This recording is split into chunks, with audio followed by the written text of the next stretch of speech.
It's been 2.5 months now since we launched OneUp, and I've done a lot of learning in that last 2.5 months. So I wanted to share some of the nuggets with you guys because I think they will be applicable to a lot of different kinds of businesses.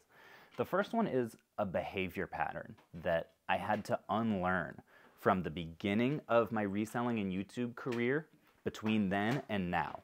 Because what I've realized is over the course of my career, I've been very positively reinforced by starting new things, right? I started a resale business, kept at it for a while, and it did really well and made money. I started a YouTube channel, and within the first year, that was making money. Now I've started an app, right? These are all pivots, slight pivots, changes in direction, increases in focus. Now I've started an app, a software, and so far, tentatively, seems to be going well. We've got a lot of premium users that are really happy with it, lots of features, lots of work to be done. Don't get me wrong, lots of work still to be done. But the point is, I'm getting positively reinforced. I'm getting rewarded for all of these pivots that I've made. But what I need to unlearn about that is that the people who really go far in business, the people who are really successful, don't change course every few years and add new things and add new things. They find something that works really well and they do it a lot. We're talking not just a few years, but decades. And what I'm trying to remind myself is, okay, Caleb, you've found something that it seems works. In fact, you've been lucky enough to find a few things that have worked really well. Stop pivoting. Do more of the things that are working well and let those effects compound over years and potentially decades. That's really where my mind is right now, and I think it's where a lot of resellers' minds need to be because there's so much, I mean, we talk about on this channel all the time, opportunity is everywhere, right? And with an awareness of that comes a high degree of distractibility, right? It's easy to start to see, oh my gosh, there is so much opportunity in antique watches. I can't even believe how much money is in that space. I wonder if I just dabble a little bit, or oh my gosh, some of these vintage teas that I'm finding for $1 at yard sales are worth so much money. Maybe if I just, added a second photo setup and I added a different kind of inventory to my store and, I don't want to leave money on the table. I think I'll dedicate an entire video to that topic because those are some of the most dangerous words that we can believe as resellers. But the first thing that I'm learning is to unlearn that previous reward structure of constantly pivoting and learning to stick with one thing for a very long time, which I hope OneUp will allow me to do.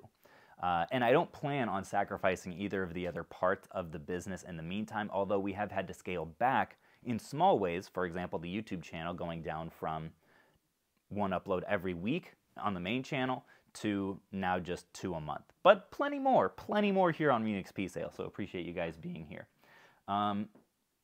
Another thing that has been a very hard-fought lesson is going throughout the process of and this is honestly part of the reason that I haven't talked as much about OneUp on this channel.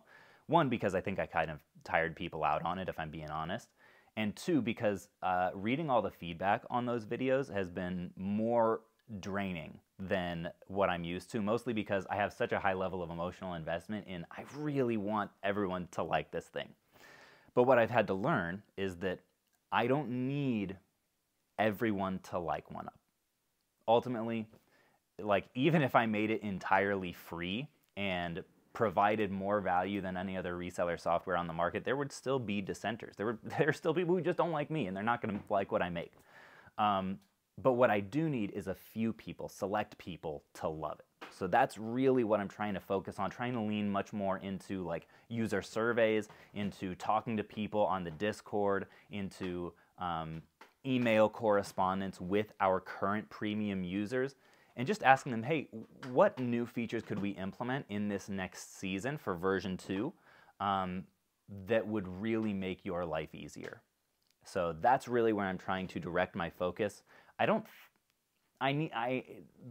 more the business grows, the more careful, especially the more the channel grows, the more careful I need to be about where I'm directing my attention, because the kind of feedback that you are receiving and that you're internalizing, or at least that I'm internalizing. Hey, Elsie, come here. Come here, doggy. You guys said a couple videos ago that you missed Elsie being in the video, so here she is. She's still alive. She just had a snack.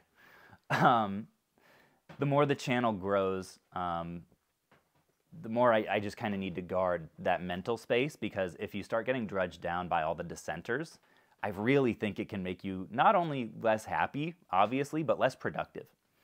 Oh gosh, this next one, folks, lean in. This might be the gem for some people of the entire video, depending on what your business model is.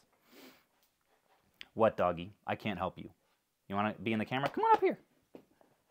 Yay, you're in the shot now. I heard this quote from Naval Ravikant, who is a prolific investor. Was talking, I think, in an interview. He said, "You sell because you don't know how to market. You market because you don't understand product." I heard those words and was like, oh my gosh.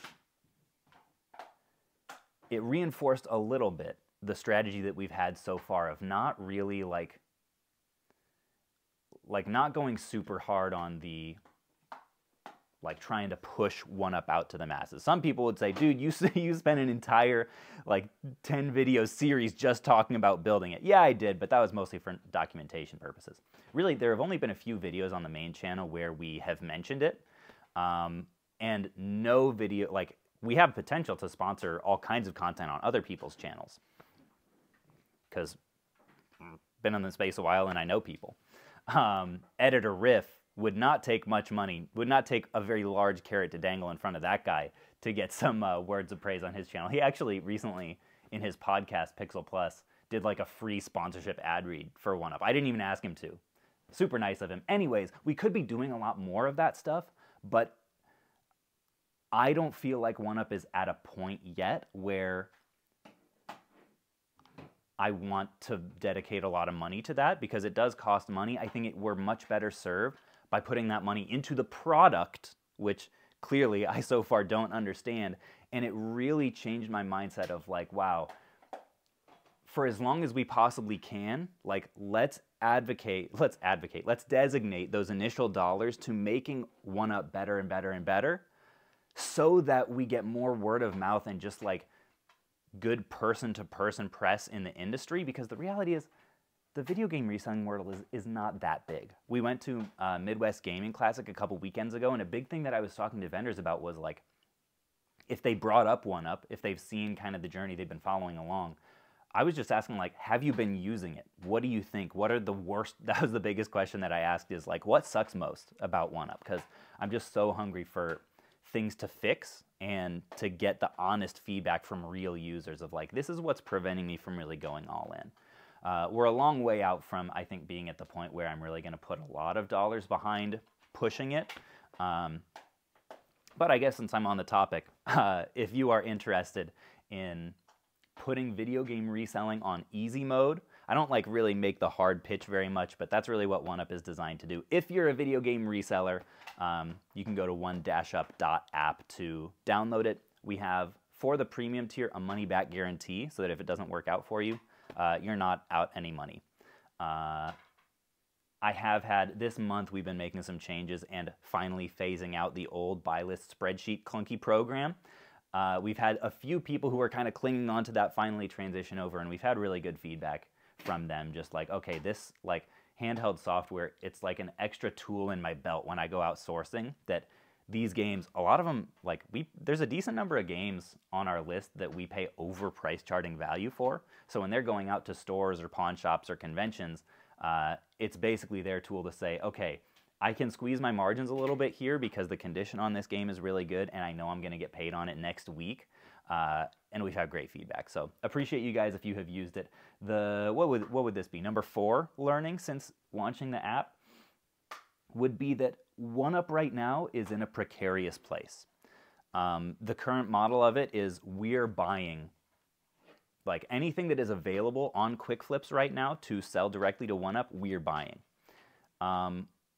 long-term, and actually not long-term, hopefully mid-term, I really want to change that. I want to add one, maybe one day two partner buyers who can expand the product catalog that we're buying and also make OneUp as a business model more stable. Because the reality is, the analogy I've been using in my mind is that OneUp right now is similar to this thing that I'm sitting on right now. It's a one-legged stool. Thankfully, this thing has a very large base, but imagine a normal one-legged stool. You're sort of balancing precariously on it, and you're going to have much better luck in a much more stable situation the more legs you, well, okay, there's diminishing returns on the number of legs that you add to a stool. But if you can get up to 3 or 4 legs, it's a much better product than if it has just one leg, because if that leg goes, suddenly you're on the floor. That's what I've been acutely aware of over the last 2 months, is like, if Amazon, for whatever reason, just decides to shut our account down, it'll be devastating.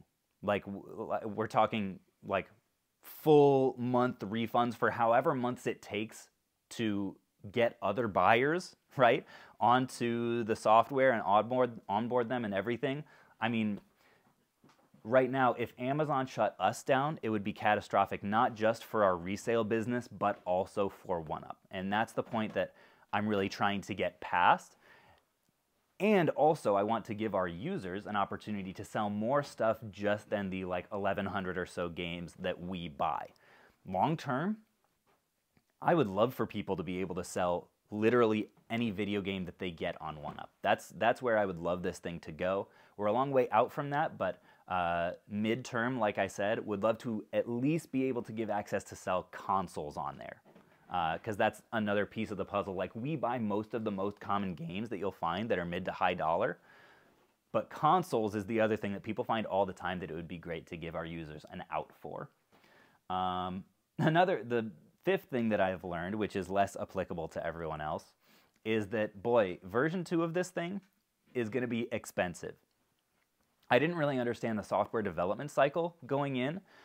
It very much comes in waves, right? So what I was used to for the initial build is like, okay, we do like this feature, and then we do the next feature, and then we do the next feature, and then we go to beta, right? I was kind of anticipating, okay, after launch, we'll build the next feature, and then we'll build the next feature, etc.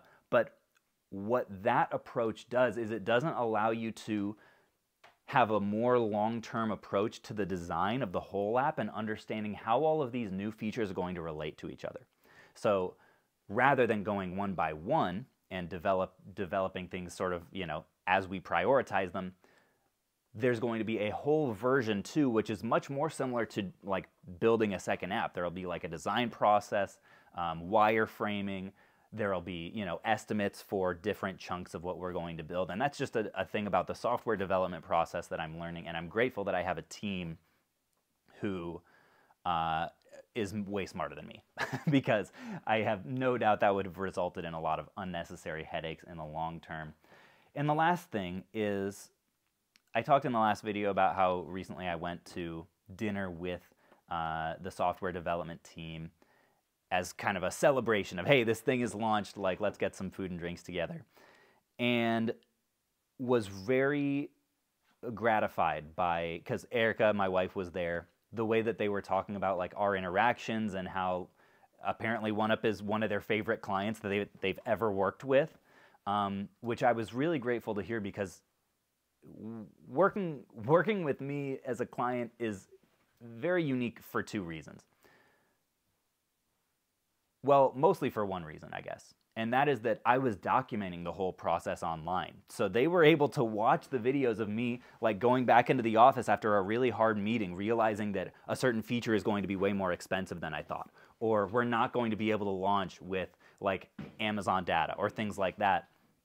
They were watching me basically in real time process all of this stuff on camera. And I didn't know exactly how that was going to come across. I guess the other weird thing about working with me rather than all their other clients is I'm just a dude, and most of the other clients they work with are like teams of people who like kind of understand software, know more or less what they want. There's lots of levels of approval. Meanwhile, on the Zoom call with me, I'm just like, yeah, that sounds pretty good. You know, I trust you. Cool, let's roll with that. And that's it. So the learning that I had from that experience is like just treating people with dignity and respect goes a really long way in business. Unfortunately, that's not necessarily always the norm in client services businesses from what I'm understanding. And it meant a lot for me to hear them like say that in front of Erica, you know, and especially since my budget is way smaller than a lot of their other clients. I think I also secretly have an advantage because it's a video game related product and people just like dealing with that kind of stuff. But I guess a bonus seventh thing that I have learned is the longer I have worked with this company, the more confidence I have had that it was a good decision. And that's a good thing to be able to say at this stage of having spent north of six figures. Like you would hope that's the direction that it's going. But that's sort of reinforced by initial process of interview multiple people, do all your due diligence that you possibly can, call a whole bunch of references up front. Like I said, they were the most expensive option that I interviewed, but that ended up definitely being the right decision. Sorry for the rant. Hopefully something in here was useful for you guys in your respective businesses. But let me know in the comments what videos you want done in the future. I would love to keep doing more like sourcing content. I would love to do more like interacting with comments content. There have been some interesting comments that I've gotten recently about like our inventory storage system and why we constantly have so many games on the shelves, and you know, how people miss the old videos and stuff like that that I want to talk about in the future. But appreciate you guys sticking with me.